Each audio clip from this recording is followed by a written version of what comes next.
Start कर लो।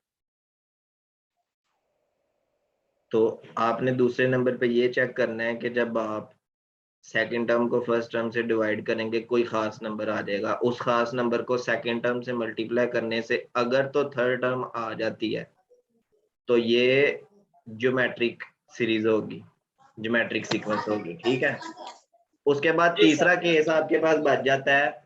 तीसरा case आपके पास बच जाता है कि क्या ये हार्मोनिक सीक्वेंस है या नहीं। तो जी सर। हार्मोनिक सीक्वेंस असल में अरिथमेटिक सीक्वेंस का रेसिप्रोकल होती है।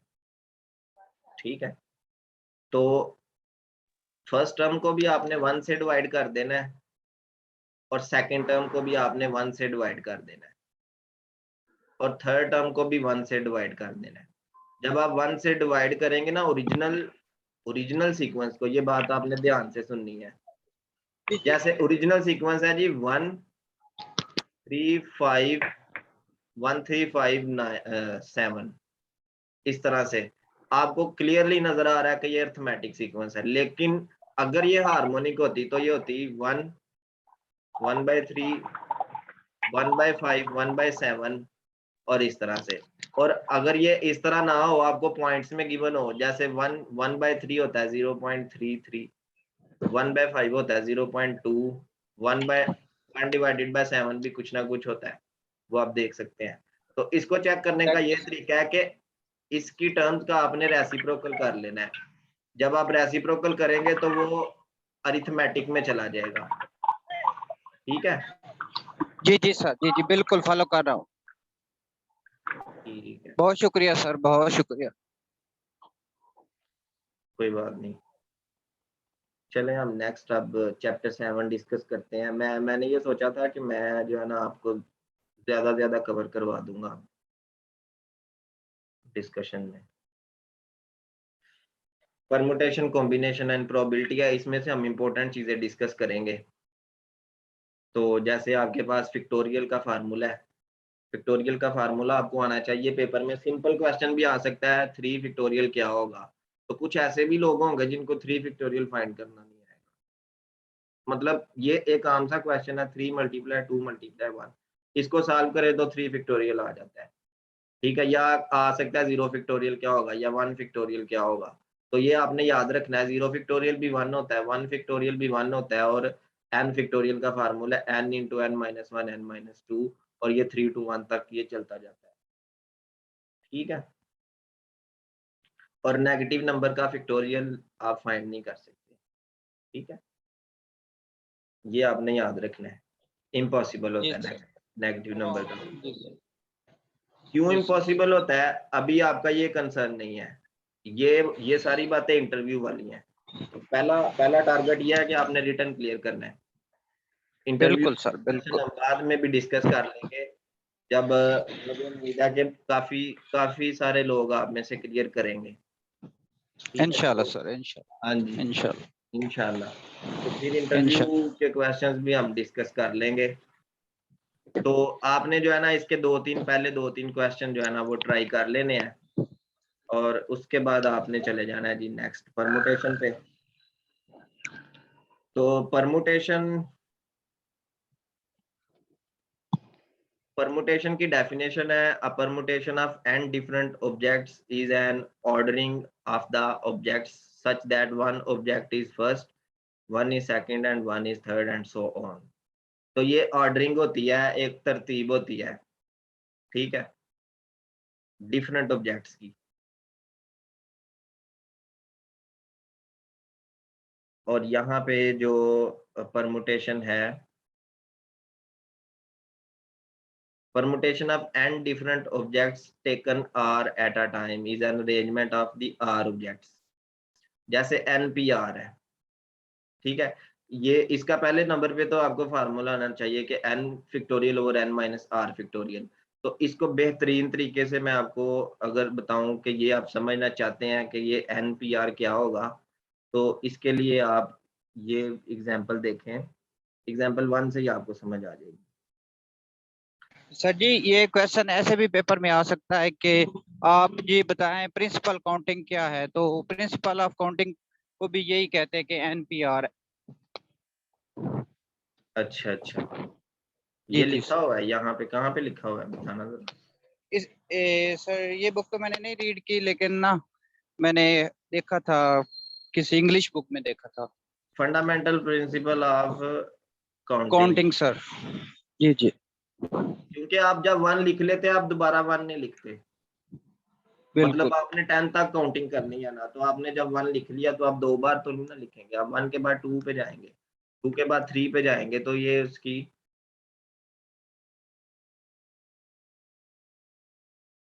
एक किस्म की सर काउंटिंग ही बन गई ना, क्योंकि इसमें हम ऑर्डरिंग का बहुत ज्यादा ख्याल रखते हैं। जी। देखिए मैं आपको एक एग्जांपल बताता हूँ, जी यहाँ से आपको बिल्कुल क्लियर हो जाएगा। देखें, अब आपके पास वो कह रहा है कि how many different 4 digit numbers. अब 4 डिजिट नंबर कौन से होते हैं? देखें, सबसे छोटा 4 डिजिट नंबर क्या होता है? 1000। ऐसे ही है, 1000 एक ऐसा 4 डिजिट नंबर है जो सबसे छोटा है, क्योंकि इससे छोटा नंबर तो 999 है और वो 4 बिल्कुल। डिजिट नहीं है। तो 1000 एक 4 डिजिट नंबर है, उसके बाद 1001 है, 2 हो गए, 1000 बिल्कुल 3 हो गए, चलते चलते ये 9999 तक जाएगा। मतलब इतने ज्यादा नंबर है जो 4 डिजिट है। अब आपने 4 डिजिट नंबर तैयार करने हैं जो आपने 1 2 3 4 5 6 यूज करना है, मतलब 0 यूज नहीं करना आपने। तो ये 1000 भी इसमें से माइनस हो गया, 1001 भी माइनस हो गया, 1003 भी। तो आपने 1 2 3 4 5 6 सिर्फ यूज करना है, आपने 9 भी यूज नहीं करना। बात समझ रहे हैं ना? तो और कह रहे हैं कि when no digit is repeated, आपने कोई डिजिट रिपीट भी नहीं करना।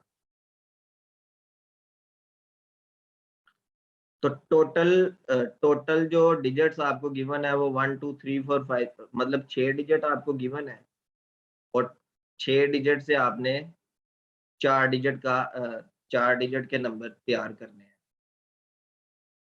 तो आप क्या करेंगे कि 6p4, ये फार्मूला परमुटेशन का, 6p4 फाइंड कर लेंगे। मेरा ख्याल है इस एग्जांपल से ज्यादा अंडरस्टैंडिंग नहीं हो रही, नेक्स्ट एग्जांपल से हम देखते हैं।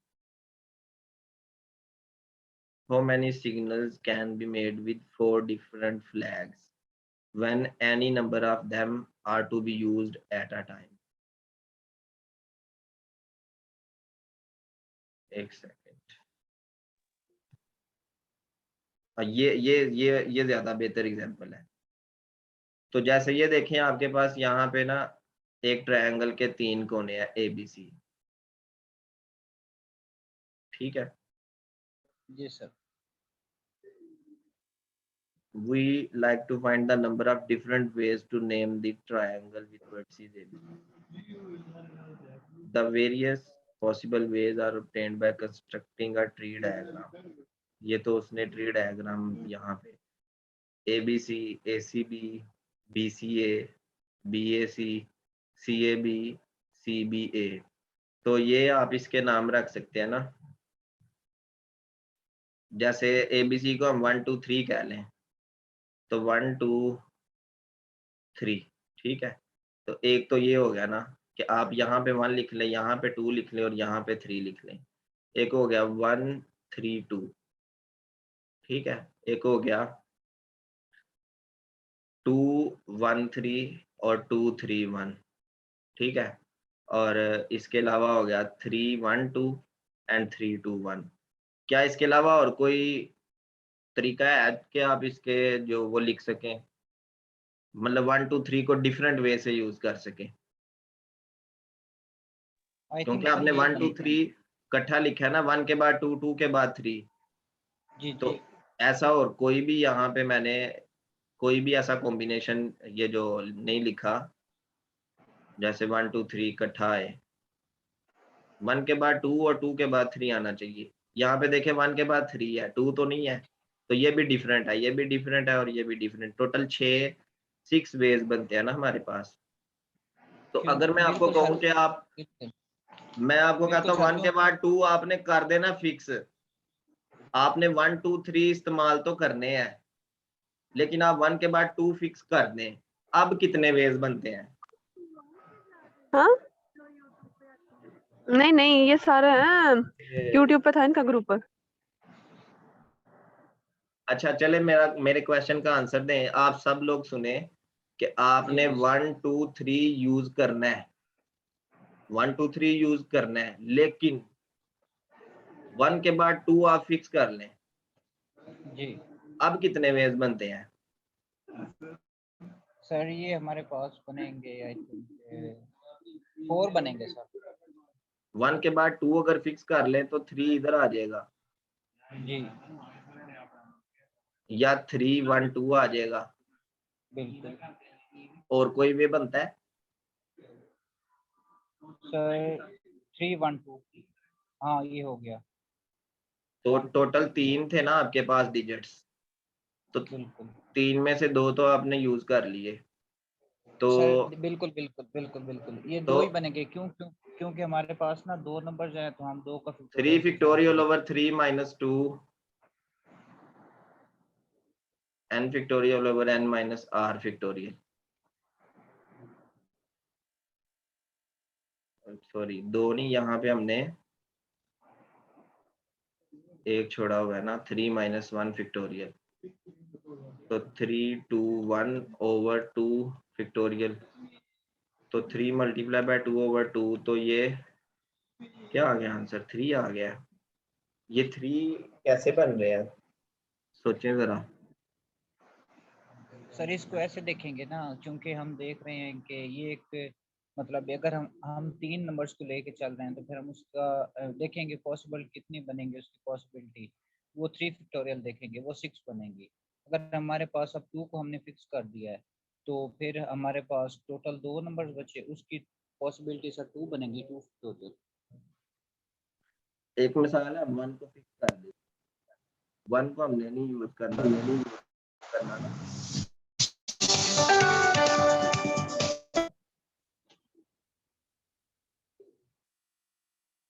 1 को यहाँ पे आपने फिक्स कर दिया, तो एक तो 2 3 आ गया और एक 3 2 आ गया।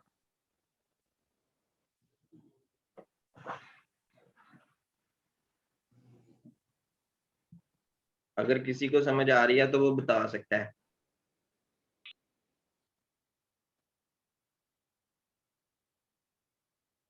सर आ रही बिल्कुल। तो फिर आप बताएं ना, जब हम 1 फिक्स करेंगे तो क्या आएगा? सर देखें ना, मैं आपको बताता हूँ सर, जो मेरे माइंड में है सर, ये है कि अगर हम एक नंबर को फिक्स करेंगे ना, फिर हमारे पास 2 नंबर रह जाएंगे, तो हम उसको देखेंगे। वैसे इसका फार्मूला ये होता है कि अगर हम हमारे पास 6 नंबर्स है ना, तो हम उसकी पॉसिबल परमुटेशन देखनी है कि कितनी बनेगी, तो 6 का फैक्टोरियल लेके चलेंगे। वो तो अगर हमारे ठीक है, पास 3 जब एलिमेंट हम है। देखते हैं ना जी ऑल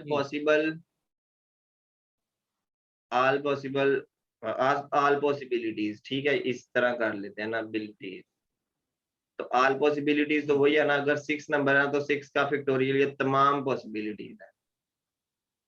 बिल्कुल लेकिन बिल्कुल इसमें से बिल्कुल अगर हम जैसे 1 2 3 4 5 6 है, 6 जी नंबर है, तो इसमें से जी इसकी तमाम पॉसिबिलिटीज तो 6 का फैक्टोरियल आ जाएगा ना, 6 मल्टीप्लाई जी 5 मल्टीप्लाई 4 मल्टीप्लाई 3 मल्टीप्लाई 2 4 मल्टीप्लाई 1, 2 ये जो भी बिल्कुल आंसर आएगा वो इन सब की रेंज डिफरेंट पॉसिबिलिटीज होंगी, जैसे 1 2 3 4 बिल्कुल 5 6 1 3 4 5 2 6 इस तरह से।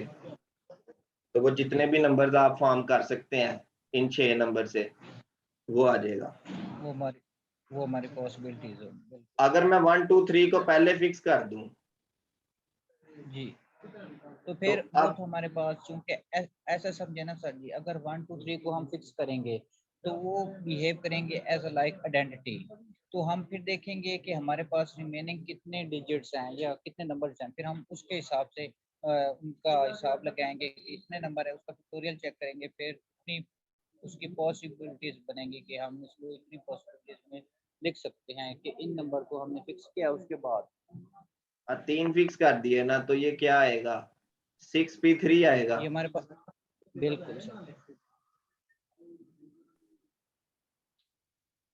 तो 6p3 अगर सॉल्व करें 6 फैक्टोरियल ओवर 6 माइनस 3 फैक्टोरियल, तो 6 5 4 3 फैक्टोरियल ओवर 3 फैक्टोरियल, तो ये सॉल्व करके क्या आ जाता है 30 मल्टीप्लाई 4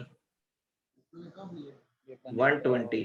तो 120 पॉसिबिलिटीज बन जाएंगी 1 2 3 को जब आप फिक्स कर लेंगे। तो 4 5 6 इधर भी आ सकता है, इससे पहले भी आ सकता है, ऐसे ही है। बिल्कुल 4 5 6 और ये 1 2 3 इधर फिक्स है, या 5 6 4 और ये 1 2 3 फिक्स है, या 5 के बाद 1 2 3 फिक्स है और ये 6 4, जी। और 6 के बाद ये फिक्स है और ये 5 4, या इधर 4 5 भी आ सकता है। जी समझ आ रही है जी सबको? अब ये टोटल पॉसिबिलिटीज बनेंगी 120। बिल्कुल सर। हाँ, ये अब सही एक्सप्लेन हो गया। तो जिसको थैंक यू अगर सर। जिसको समझ नहीं ना आई तो वो दोबारा से ये सुन सकता है ये लेक्चर यूट्यूब पे, फिर आपको क्लियर समझ आ जाएगी।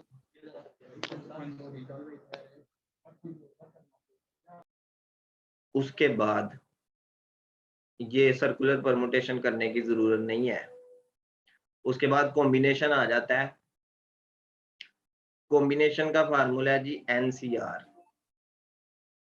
तो कॉम्बिनेशन समझने के लिए बेहतरीन आपको मैं एक एग्जांपल बताता हूं कि आपके पास ये एक बॉक्स है,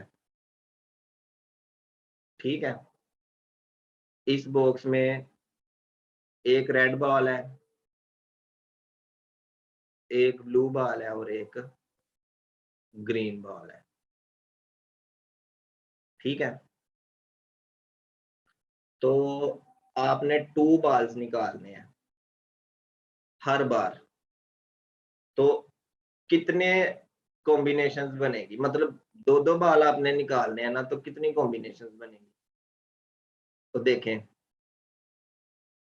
या दोनों ये हो सकते हैं रेड एंड ब्लू, ये एक कॉम्बिनेशन हो गई, या जी सर। दोनों रेड एंड ग्रीन हो सकते हैं, बिल्कुल ये एक और कॉम्बिनेशन हो गई, या दोनों ग्रीन एंड ब्लू हो सकते हैं, ये एक कॉम्बिनेशन हो गई। तो आपके पास टोटल 3 बॉल्स हैं, आपने इसमें से 2 बॉल्स निकालने हैं। ये कितनी वैसे प्रैक्टिकली कितनी कॉम्बिनेशन बन रही हैं? 3 सर कॉम्बिनेशन। सर ऐसे भी तो हो सकता है ना कि हम 2 बॉल्स उठाएं, दोनों ग्रीन आए या दोनों नहीं रेड आए नहीं, या दोनों इस बॉक्स में सिर्फ डिफरेंट। है ही 3 बॉल्स हैं, तीनों नहीं नहीं डिफरेंट सर, मैं कलर ये के हैं। तीनों डिफरेंट कलर के ना सर, ये पॉसिबिलिटी भी तो हो सकती है हमने 2 बॉल्स। हाँ हाँ, ठीक ठीक ठीक, सॉरी सर, आप आप ठीक बात कह रहे ध्यान हैं। से सुने ना, मेरे नहीं कहने सर, का आप मतलब है कि है ही 3 बॉल्स है और हाँ निकालने भी 2 बॉल्स है, कितनी 2 बॉल्स है। कितने कॉम्बिनेशंस बन रहे हैं? तो टोटल 3 ही 3 सर। बॉल्स है, उसमें से 2 बॉल आप निकाल रहे हैं। तो वैसे हमने बिल्कुल प्रैक्टिकली देखा तो वो 3 कॉम्बिनेशन बन रहे हैं। जब इस फार्मूले को सॉल्व करेंगे 3 factorial over 2 factorial 3 minus 2 factorial, तो क्या आंसर आएगा? 3 multiply by 2 multiply by 1 over 2 factorial आ गया 2, 3 माइनस 2 क्या आ गया 1, तो 2 2 से कैंसिल, तो 3 आंसर आ गया। तो वाकई 3 पॉसिबिलिटीज बन रही थी। बिल्कुल सर, बिल्कुल। मेरी बात समझ आ रही है सबको? जी सर, बड़े अच्छे से आ गई। ठीक है, तो ये असल में कॉम्बिनेशन का फार्मूला आपको आना चाहिए, और कॉम्बिनेशन और परमुटेशन का रिलेशन जो है ना वो यहाँ पे लिखा हुआ है, ये फार्मूला आपने याद कर लेना। ठीक हो गया? उसके बाद और कुछ भी इसमें कोई इतना इम्पोर्टेंट नहीं है। हाँ, आपको एक इस तरह का भी छोटा सा क्वेश्चन आ सकता है कि वो आपसे कह सकता है कि जैसे ये क्वेश्चन देखें, NC10 अगर इसके इक्वल है तो n क्या होगा? ये छोटा सा क्वेश्चन है। तो देखें, NC10 का मतलब है n factorial over 10 factorial n minus 10 factorial equal है 12 मल्टीप्लाई 11। तो और नीचे है जी 2 फैक्टोरियल। अगर मैं इसको 10 फैक्टोरियल से मल्टीप्लाई और डिवाइड कर दूं तो ऊपर ये न्यूमरेटर में कौन सा फैक्टोरियल कंप्लीट हो जाता है? 12 फैक्टोरियल जी सर 12 फैक्टोरियल ओवर 10 फैक्टोरियल को मैं पहले लिख लूं, और जो 2 है अगर इस 2 को मैं ऐसे कर लूं कि ये 12 माइनस 10 कर लूं तो 2 ही होता है ना ये। जी सर। अब बोथ साइड का अगर कंपैरिजन किया जाए तो n की जगह पे क्या आना चाहिए, सोचें। 10 से गया n, हमारे पास n factorial equal 10 factorial sir आएगा। n 12 आ जाएगा ना। बिल्कुल, फैक्टोरियल फैक्टोरियल से कैंसिल हो जाएगा, n इज हाँ इक्वल जी, 12 आ जाएगा। तो इस तरह का क्वेश्चन भी आपको छोटा सा क्वेश्चन आ सकता है कि कॉम्बिनेशन में वो दे के कह सकता है कि n फाइंड करें, तो आप इजीली n Exactly. फाइंड कर सकते हैं। या जैसे ये क्वेश्चन देखें, इसको आप ट्राई कर सकते हैं, ठीक है। बिल्कुल सर। बाकी सर आपकी बात प्रोबेबिलिटी, अभी प्रोबेबिलिटी की सर भी आप बात करते हैं। प्रोबेबिलिटी का मतलब है कि सर फेवरेबल आउटकम कितनी है आपके पास। जैसे सबसे ज्यादा डिस्कस की जाने वाली एग्जांपल होती है कॉइन की, ठीक है। तो प्रोबेबिलिटी मैं आपको क्लियरली शुरू से बता दूं कि प्रोबेबिलिटी समझने के लिए सबसे पहले नंबर पे आपको पता होना चाहिए एक इवेंट क्या होता है।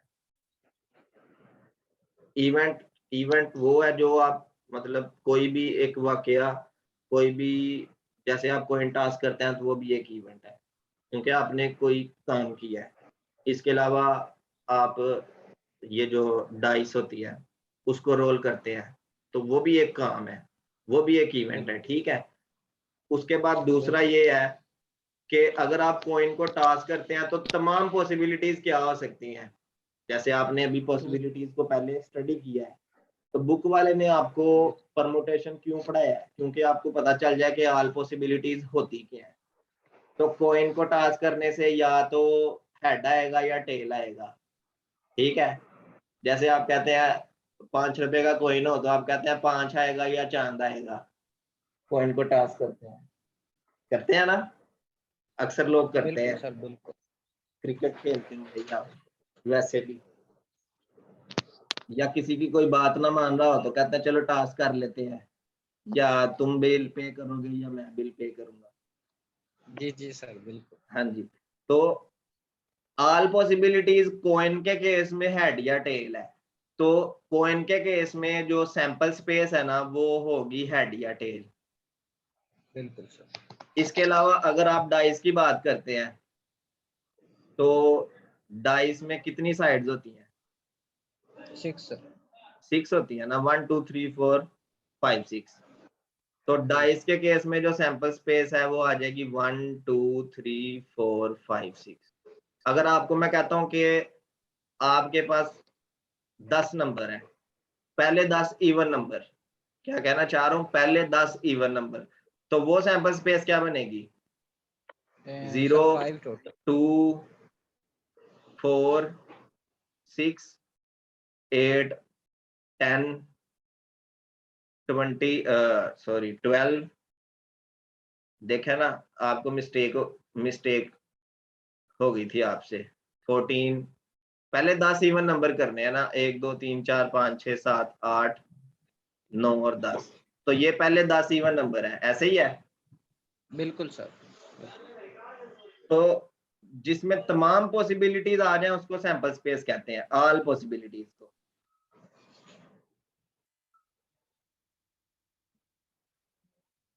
अब इन तमाम पॉसिबिलिटीज में से अगर किसी खास इवेंट की प्रोबेबिलिटी फाइंड करनी हो, प्रोबेबिलिटी ऑफ एन इवेंट, तो वो आ जाएगा उस इवेंट की cardinality divided by sample space की कार्डिनैलिटी। कार्डिनैलिटी का मतलब है कि number of elements in sample space या number of elements in that set.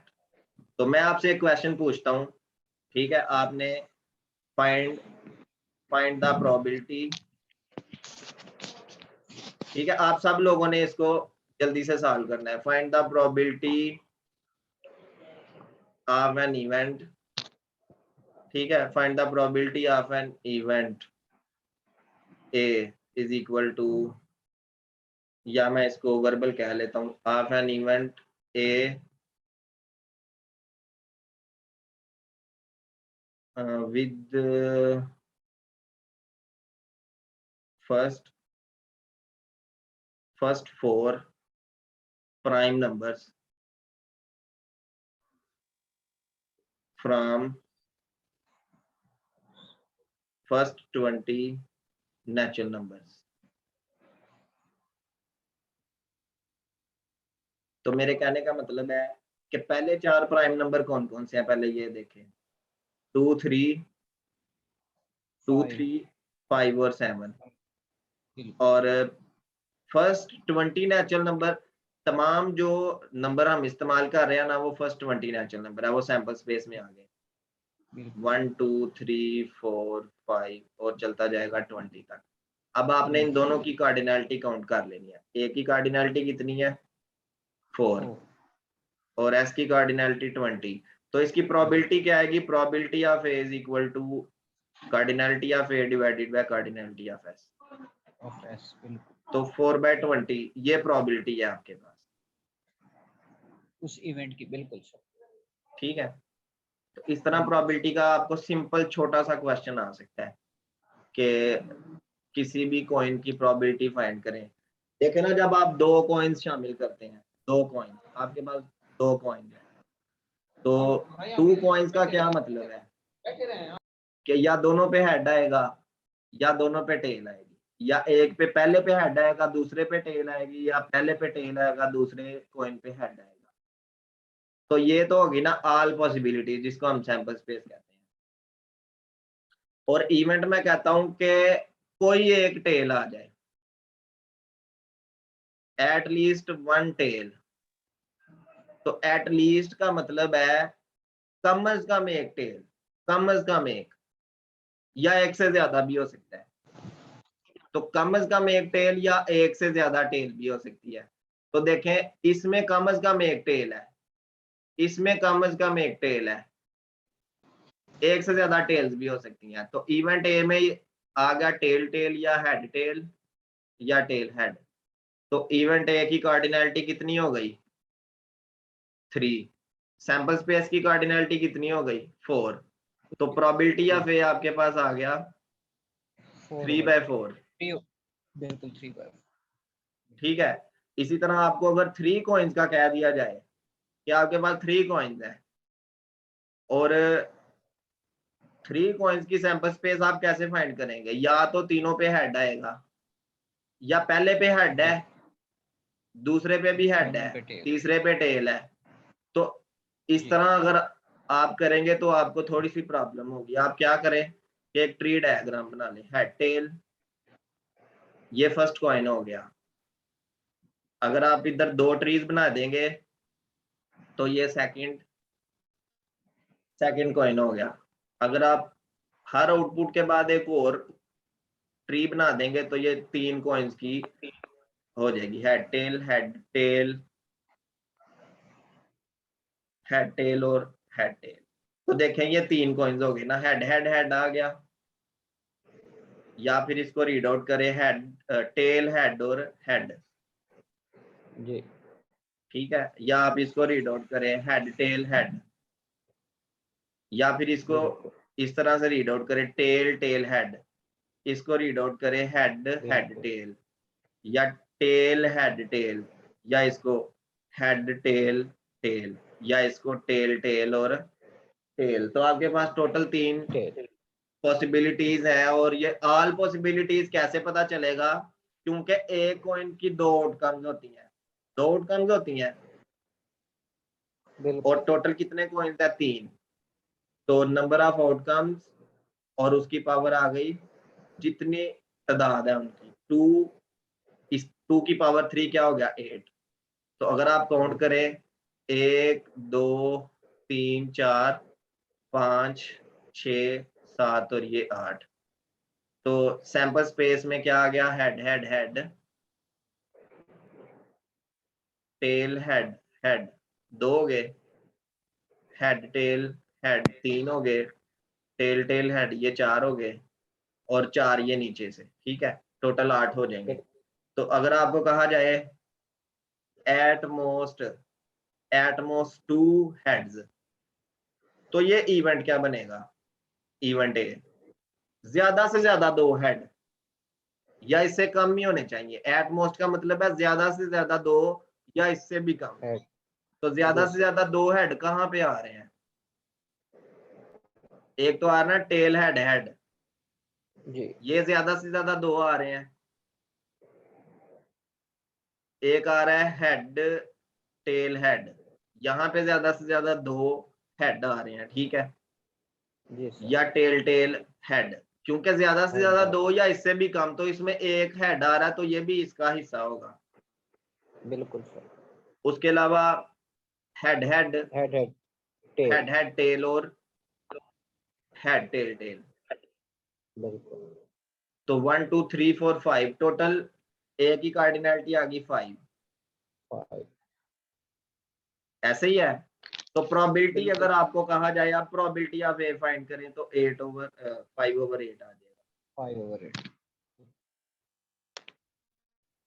ठीक है, तो ये प्रोबेबिलिटी का थोड़ा सा इंट्रोडक्शन था, बाकी आप देख सकते हैं। और यहाँ पे कुछ चीजें हैं कि प्रोबेबिलिटी की रेंज क्या होती है। तो प्रोबेबिलिटी की रेंज 0 से 1 तक होती है। हमेशा प्रोबेबिलिटी का आंसर 0 से 1 के दरमियान में आएगा। 0 का मतलब है कि इवेंट खाली है, इवेंट में कोई एलिमेंट नहीं है। जैसे मैं अभी आपको कह दूं, देखें मैं आपको कहता हूं आपने 3 कॉइन टॉस किए और कोई एक ऐसा इवेंट बताया जिसमें 4 हेड आए, तो वो एम्प्टी सेट होगा, क्योंकि 4 हेड तो आ नहीं सकते। कॉइन 3 है तो 4 हेड कैसे आएंगे? तो ये हो गया नल इवेंट। एम्प्टी सेट का मतलब है नल इवेंट। तो नल इवेंट की प्रोबेबिलिटी हमेशा 0 होती है। Probability of null event is 0। अगर मैं कह दूं कि जो इवेंट है वो सैंपल स्पेस के इक्वल है, तो प्रोबेबिलिटी ऑफ सैंपल स्पेस हमेशा 1 होता है। बिल्कुल बिल्कुल ठीक है, तो ये 2 बातें हैं यहाँ से। पहला पॉइंट ये है कि नल इवेंट जो कभी ओकर ही नहीं हो सकता, कैन नॉट ओकर, कभी ओकर नहीं हो सकता, वो इम्पॉसिबल इवेंट भी होता है और उसकी प्रोबेबिलिटी 0 होती है। उसके बाद ऐसा इवेंट जो बिल्कुल सैंपल स्पेस के इक्वल आ जाए, उसको कहते हैं श्योर इवेंट, सर्टेन इवेंट, तो उसकी जी प्रोबेबिलिटी 1 होती है। ठीक है, तो मेरा मशवरा ये होगा आप लोगों के लिए कि आपने सबसे पहले नंबर पे 2 कॉइन्स वाली सैंपल स्पेस को स्टडी करना है, 3 कॉइन्स वाली और 4 कॉइन्स। उसके बाद 1 डाइस वाली, 2 डाइस वाली, ठीक है, 2 डाइस वाली सैंपल स्पेस को स्टडी करना है, जैसे लूडो का जो दाना होता है उसकी बात कर रहा हूँ। और उसके बाद तीसरे नंबर पे मैं ये कहना चाह रहा हूँ कि जो आपके पास प्ले कार्ड्स हैं, ताश के पत्ते, प्ले कार्ड्स की इंफॉर्मेशन आपको होनी चाहिए। जैसे प्ले कार्ड्स में कितनी टाइप्स होती हैं, डायमंड, ठीक है, उसके बाद स्पेड होता है, क्लब होता है, ठीक है, डायमंड, स्पेड, क्लब, और क्या होता है?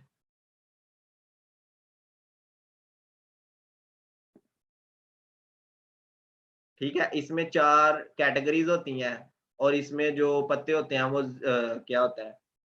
ए होता है, 2 3 4 5 6 7 8 9 10, और क्वीन, किंग और जोकर। मतलब कि जोकर, जोकर का जिक्र पहले करते हैं, किंग और फिर क्वीन, ये प्ले कार्ड्स होते हैं ना। तो 1 2 3 4 5 6 7 8 9 10 11 12 13, टोटल 13। हर एक कैटेगरी, जैसे इसमें 4 कैटेगरी के कार्ड्स होते हैं ना, एक होता है जी डायमंड, एक इस तरह से शेप बनी होती है, और एक होता है जी इस तरह से पत्ता सा बना होता है, ठीक है। 3 कैटेगरीज और चौथी कैटेगरी हार्ट, हाँ जी। तो ये टोटल 4 कैटेगरीज है। तो हर कैटेगरी में 13 पत्ते होते हैं, 13 प्लस 13 प्लस 13 और प्लस 13, तो 26 प्लस 26 52 कार्ड्स टोटल होते हैं। बात समझ आ रही है ना? उसके बाद ऐसे सर, कौन से कार्ड्स है जिन पे चेहरा बना होता है, जिसको कहते हैं फेस कार्ड्स? वो एक जोकर होता है, एक किंग होता है, क्वीन होता है और एक ए होता है, एस। बिल्कुल ठीक सर। है, तो 4 जोकर हो गए, 4 किंग हो गए, 4 क्वीन हो गए, 4 4 8 4 12। इस पे फेस बना होता है या नहीं, ये आपने बताना है। अगर इस पे बना होता है तो टोटल 16 कार्ड ऐसे होंगे जो फेस कार्ड होंगे। ठीक है, नंबर नहीं सर, इस कार्ड्स पे नहीं कौन? बना होता, इस पे सिर्फ ए लिख। हाँ, नहीं बना होता, ठीक है, फिर 12 फेस कार्ड्स हो गए। उसके बाद नंबर कार्ड्स कितने होते हैं? 4 ये जी हो गए, 4 ये हो गए, 4 और 4 8 और 4 12, 4 जी 16, 4 20 और ये 24 और 28 और 32 और ये 36। और 36 कार्ड ऐसे होते हैं जो नंबर कार्ड होते हैं। ठीक है, तो इसलिए जी मैं ये सर। कहना चाह रहा हूँ कि आपने कार्ड्स वाली प्रोबेबिलिटी को भी स्टडी करना है। लूडो के दाने जो होते हैं, 1 दाने की प्रोबेबिलिटी और 2 की प्रोबेबिलिटी, इसको भी स्टडी करना है। 2 कॉइन्स, 3 कॉइन्स और 4 कॉइन्स, ये अब आपने खुद स्टडी करना है इसको। ठीक है, फारग टाइम में ना इसका एक अच्छा सा एक चार्ट पेपर तैयार करके तो वो आपने अपने रूम में लगा लेना है। ये काम आप कल के दिन ही करेंगे तो बेहतर है, ताकि ये चीज क्लियर हो जाएगी आपको। ठीक है, उसके बाद किसी भी इवेंट के कॉम्प्लीमेंट की प्रोबेबिलिटी क्या होगी? 1 minus probability of that event, ये फार्मूला।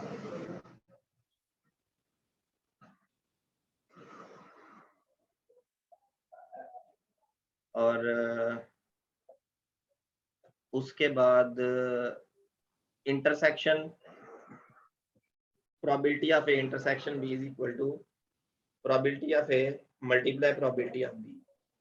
ये इंडिपेंडेंट इवेंट्स के फॉर्म में ये फार्मूला होगा, और डिपेंडेंट इवेंट्स की फॉर्म में इसका फार्मूला क्या होगा वो भी देखना है। ये छोटे छोटे इंटरसेक्शन में फार्मूलाज सर जी आप वो खुद ही जब देखिएगा। क्या? सर जब सर ये जब इंटरसेक्शन वाली बात आएगी तो हमारे पास इवेंट डिसजॉइंट्स होंगे। हाँ जी, हाँ हाँ बिल्कुल। तो बिल्कुल डिसजॉइंट अगर नहीं होंगे तो फिर एम्प्टी सेट आएगा आंसर में। बिल्कुल सर, बिल्कुल। अगर इंटरसेक्शन में कुछ ना कुछ आ रहा है तभी तो इंटरसेक्शन में प्रोबेबिलिटी पॉसिबल है ना। अगर इंटरसेक्शन में कुछ नहीं आ रहा, 2 सेट्स के इंटरसेक्शन डिफरेंट है, जैसे ये एक सेट है, ये दूसरा सेट है, इनके इंटरसेक्शन में सर ए और इसको बी के इंटरसेक्शन में कुछ सॉरी भी नहीं सर, आ रहा, एम्प्टी है, तो एम्प्टी सेट की प्रोबेबिलिटी हमने पहले ही देखा है, probability of empty set is 0। वो बात सर आपकी ठीक है। सॉरी आपको मतलब बात से टोक रहा हूँ। Sir probability of A intersection B जब हम देखें ये दो हमारे पास मतलब अच्छा, इवेंट्स है ये वो इंडिपेंडेंट है, एक इसका मिनट फार्मूला एक ये मिनट नहीं होता सर? वो अभी ना प्रोबेबिलिटी ऑफ लेक्चर का ए टाइम खत्म इंटरसेक्शन हो बी रहा इज है, मैं इक्वल आपको दोबारा लिंक सेंड करता हूँ।